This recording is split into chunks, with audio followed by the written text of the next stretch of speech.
Please forgive my stumbling around. It's hot. That works, please. Happy 4th of July weekend. This is that magical time of year when Americans celebrate their freedom by blowing stuff up.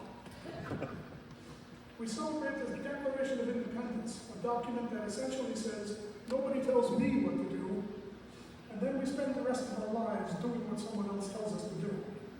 Bosses, doctors, teachers, policemen, all tell us what to do. Our car's GPS tells us what to do.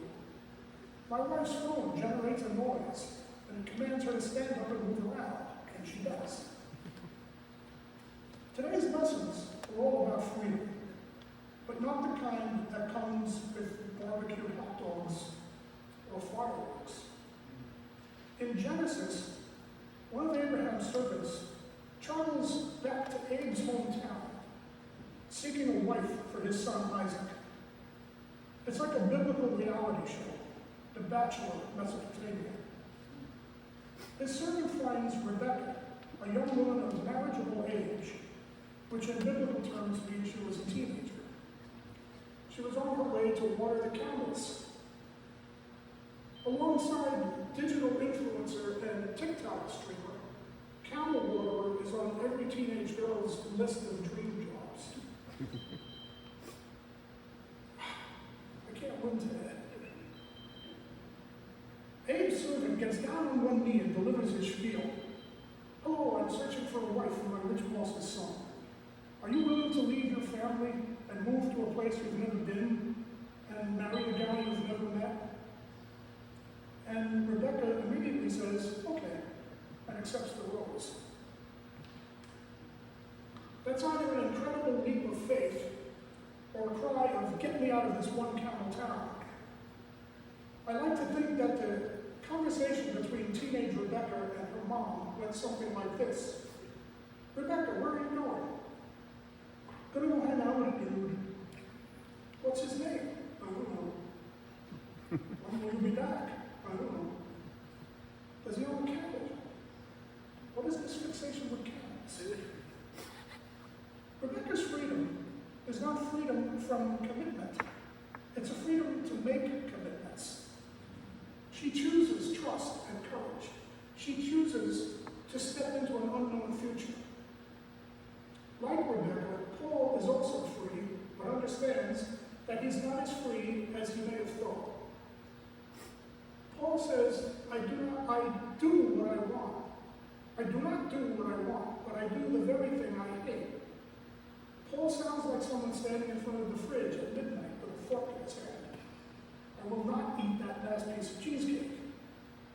Paul knows that although he's free externally, internally he's still a slave to habits, fears, and temptations. We all have a tiny little Continental Congress session going on in our heads.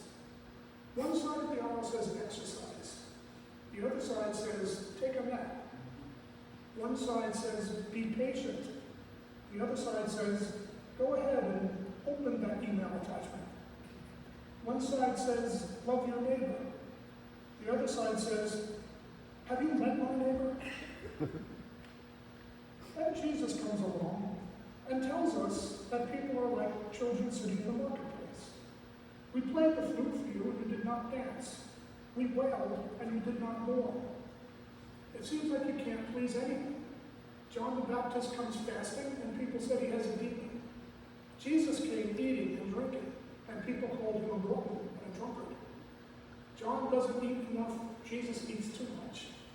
John is too serious, Jesus is too joyful. You can't win. Our founding fathers knew that freedom is precious, but they also understood that freedom requires discipline. Without discipline, yesterday's freedoms erode in today's chaos. Freedom of choice doesn't necessarily lead to wise choices. Jesus provided a solution to this predicament. He says, come to me, all you that are weary and are carrying heavy burdens, and I will give you rest. He doesn't say, come to me and I will make all your problems disappear. Come to me and I will make all your decisions for you. Come to me and I will turn you into a perfect person. Instead, Jesus offers something better. He offers a yoke. Now, I know what you're thinking. Did you just say yoke? If I tell you that I have a wonderful gift, and then hand you a piece of farm equipment, you're probably going to ask, is everything okay at home? But the purpose of a yoke is to connect individuals together. Jesus is saying, you don't have to pull the weight alone. Christian life is about discovering that Christ is already carrying most of the weight. That's why Rebecca was able to journey into uncertainty, and why Paul was able to keep preaching in spite of his failures. And it's why we can face whatever comes next. Paul's cry, who will rescue me from this body of death, is the cry of someone struggling with the ability to choose a righteous path without being controlled by inner doubts and fears. Rebecca says, I will go, while Paul says, I want to go. But somehow something inside me keeps pulling in another direction. Whether together they describe the whole spiritual journey. God calls, we respond.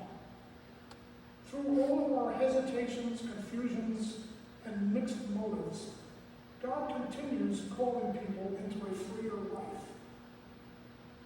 Enjoy the barbecues and the fireworks. Public service announcement: if you're going to play with fireworks, please limit yourself to burning only your own house down. We possess the freedom to trust God when the future is scary and uncertain.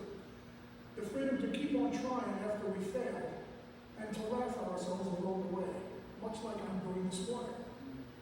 And the freedom to walk side by side with Christ, who promises that his yoke is easy and his burden is light.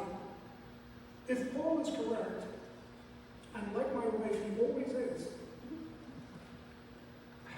we'll still do things we don't want to do. We'll eat that cheesecake, and we'll open that suspect email. But thanks be to God, as Paul says, Jesus Christ is bigger than all of that.